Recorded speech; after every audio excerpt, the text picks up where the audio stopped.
Bonjour et bienvenue dans notre contradiction numéro 34. Alors, il est dit, était Jean-Baptiste Élie qui devait venir. Donc, était Jean-Baptiste Élie qui devait venir?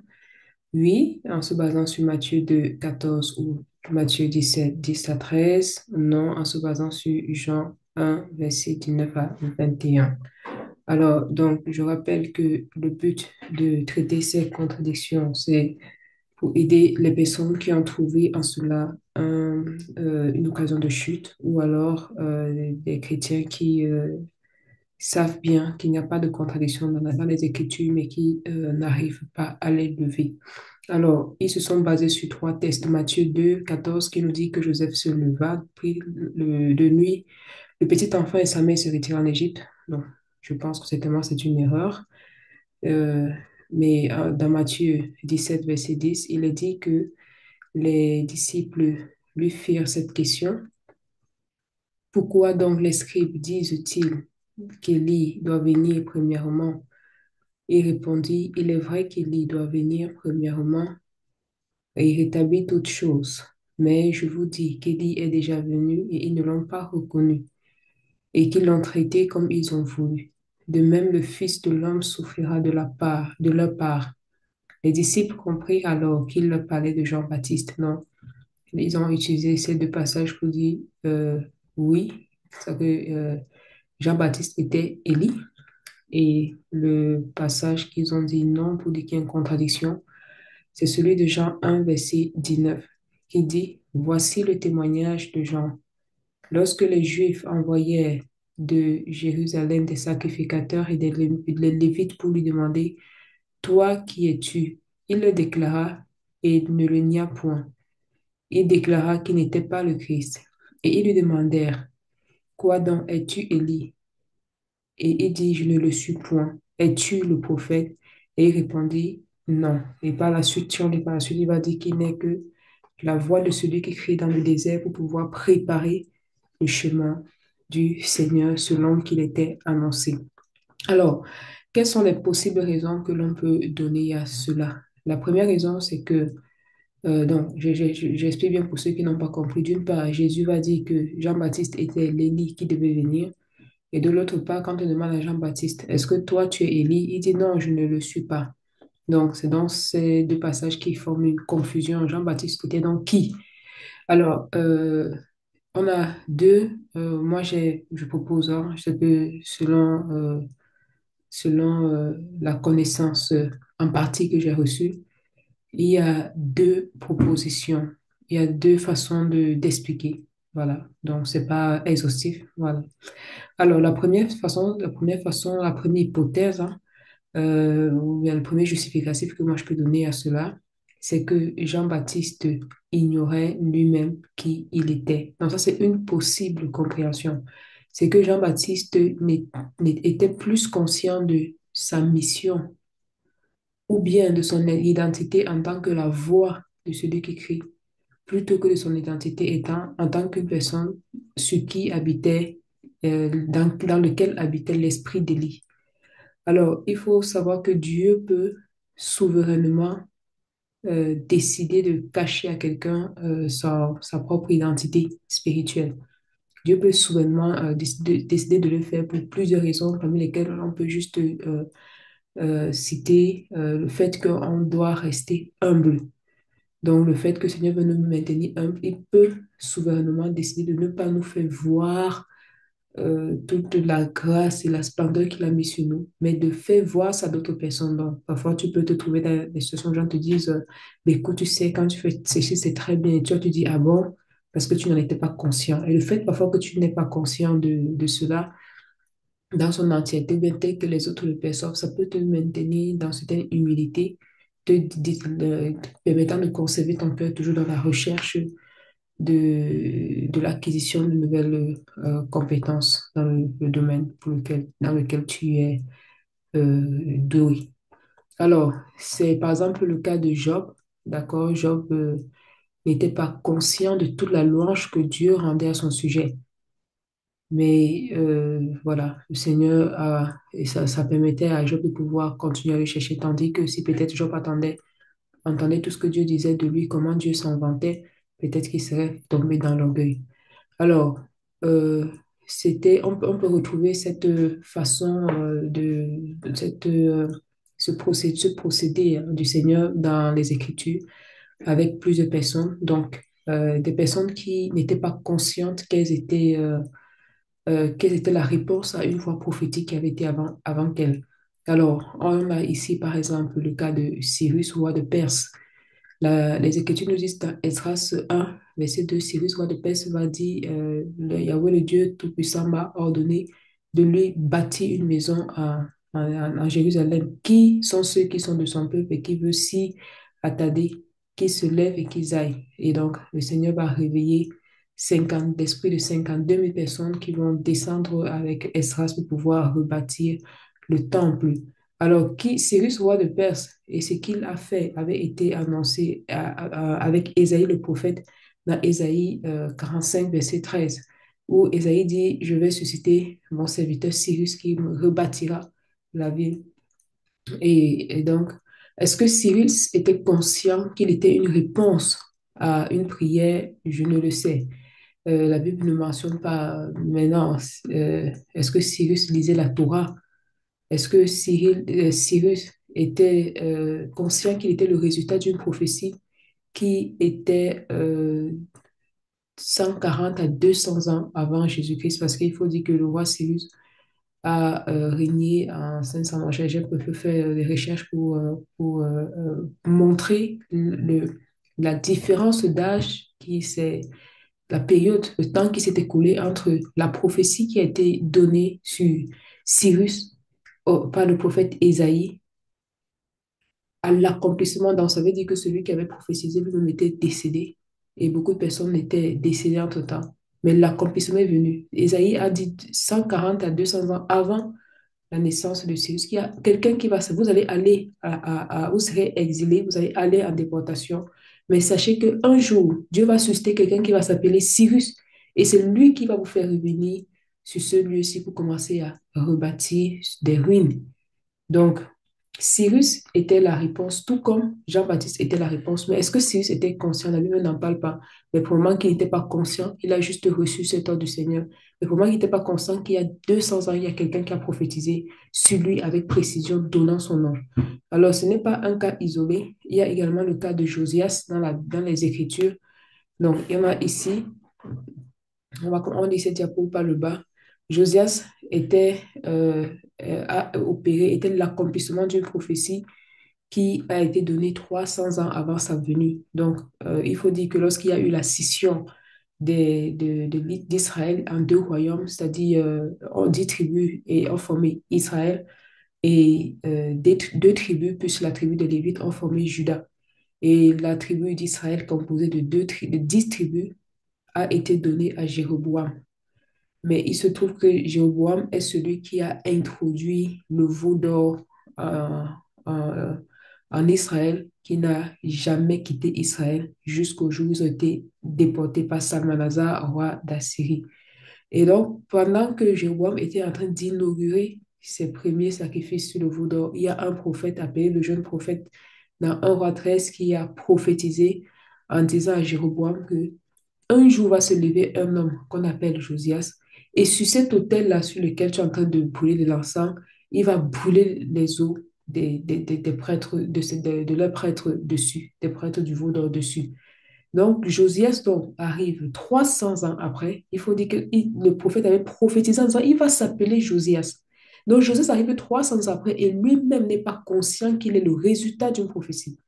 La preuve, c'est que dans 2 Rois 23, 17 à 18, Jéroboam était en train de nettoyer Juda et Jérusalem et Samarie, Samarie qui est la capitale d'Israël, de tous les idoles en brûlant exactement sur les autels les os de leurs prophètes. Il a profané vraiment ces autels. Et il arrive sur un monument et il dit, c'est quoi ça? Et on lui dit, c'est le monument, la tombe de l'homme qui a prophétisé les choses que tu es en train de faire maintenant. Et Joseph a dit qu'on ne détruise pas, qu'on laisse intact. Donc, s'il pose la question, c'est quoi ça? On dit, c'est un homme qui a prophétisé. Et cet homme avait donné ton nom même. Ça veut dire que Josias n'était pas conscient qu'il était la réponse à à une prophétie. Donc, ça, c'est une possibilité. C'est une façon d'interpréter. Je dit, Jean-Baptiste n'en était pas conscient. Une autre raison qui peut prouver que Jean-Baptiste, ça c'est une façon de comprendre, hein, d'accord, c'est que Jean-Baptiste va envoyer ses disciples dans Matthieu 11, verset 1 à 2, pour demander à Jésus, es-tu réellement celui qui devait venir ou devait-on en attendre un autre? Une façon de comprendre ce verset, parce qu'on peut aussi le comprendre d'une autre façon, c'est que Jean-Baptiste, à un moment donné, a douté de est-ce que réellement celui de qui j'ai rendu témoignage, etc., c'est vraiment lui. Bien que ça, c'est une façon de comprendre, moi, je ne partage pas cet avis. Alors, la deuxième hypothèse, hein, et pour laquelle moi, personnellement, je suis personnellement convaincue par ça, c'est que Jean-Baptiste savait qu'il était l'Élie qui devait venir et il l'a caché comme Jésus l'a fait. Jean-Baptiste l'a caché. Pourquoi? Parce qu'il faut comprendre le contexte. Le contexte de Jean 1, verset 19, c'est quoi? C'est que le Seigneur va susciter un homme redoutable, Jean-Baptiste, dont tout le monde connaît l'histoire. Il est né d'une femme ménopausée. Et depuis qu'il est petit, son père a été muet pendant sa grossesse. Le jour où le père a donné le nom de l'enfant, Jean, c'était le jour de circoncision. Le père a parlé. Et si rien que cette histoire s'est répandue dans tout Israël, on a commencé à dire, que sera donc cet enfant?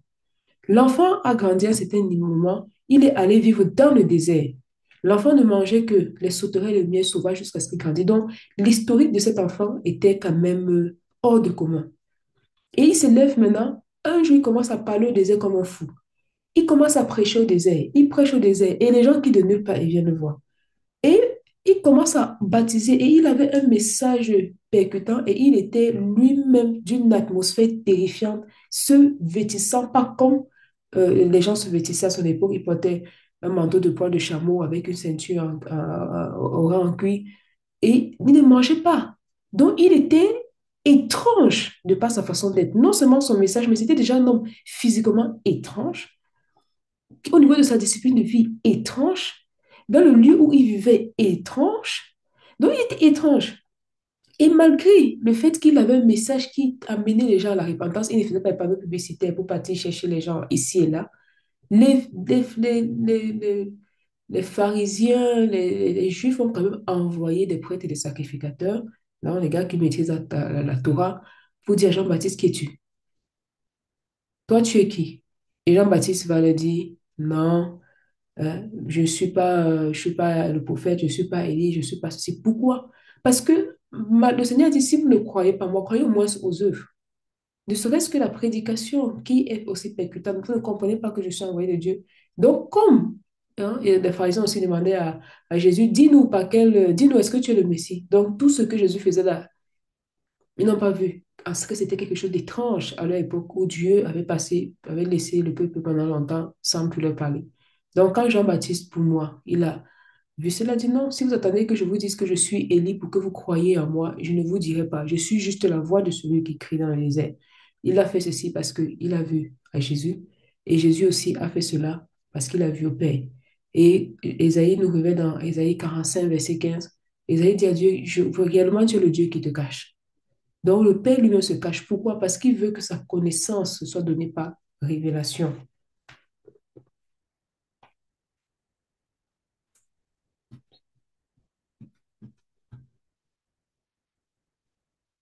Alors, pourquoi aussi, une chose pour laquelle Jean-Baptiste aussi, je pense qu'il connaissait et qu'il cachait, c'est que, voilà, ça c'est, ici cette partie, je vais plus expliquer par rapport au passage que j'ai donné tantôt en disant que lorsque Jean-Baptiste a envoyé les disciples, a envoyé ses disciples pour demander à Jésus, es-tu celui qui devait venir ou devons-nous en attendre un autre? Pour moi, c'était une conversation prophétique. C'est pas que Jean-Baptiste a douté, ça c'est ma façon de comprendre pourquoi. Parce que la Bible dit qu'au même instant, il a commencé à guérir les aveugles. Il a fait marcher les lépreux. Il a fait entendre des sourds. Il a dit à Jean-Baptiste, allez dire, il a dit aux disciples, allez dire aux disciples de Jean-Baptiste, allez dire, les boiteux marchent, les sourds entendent, les lépreux sont purifiés, l'évangile est annoncé aux pauvres. Ça, c'était l'accomplissement de la prophétie d'Ésaïe. Et Jean-Baptiste avait besoin de ce dernier signe. Pourquoi? Parce que depuis le moment où Jean-Baptiste savait qu'il prêchait pour attendre quelqu'un. Il dit, je ne le connaissais pas. Mais Dieu m'a dit, celui sur qui tu verras l'Esprit descendre et se poser, c'est lui-là qui baptise du Saint-Esprit et de feu. Et quand il a baptisé Jésus, et après on est venu lui dire, celui de qui tu as rendu témoignage, baptise plus que toi. Jean a dit, l'époux, l'ami de l'époux est heureux pour l'époux. Il faut que je diminue et qu'il croit. Et donc, c'est ce qui est arrivé. Du moment où Jean-Baptiste a introduit Jésus dans son ministère, Jean-Baptiste a diminué, diminué, diminué, diminué jusqu'à mourir.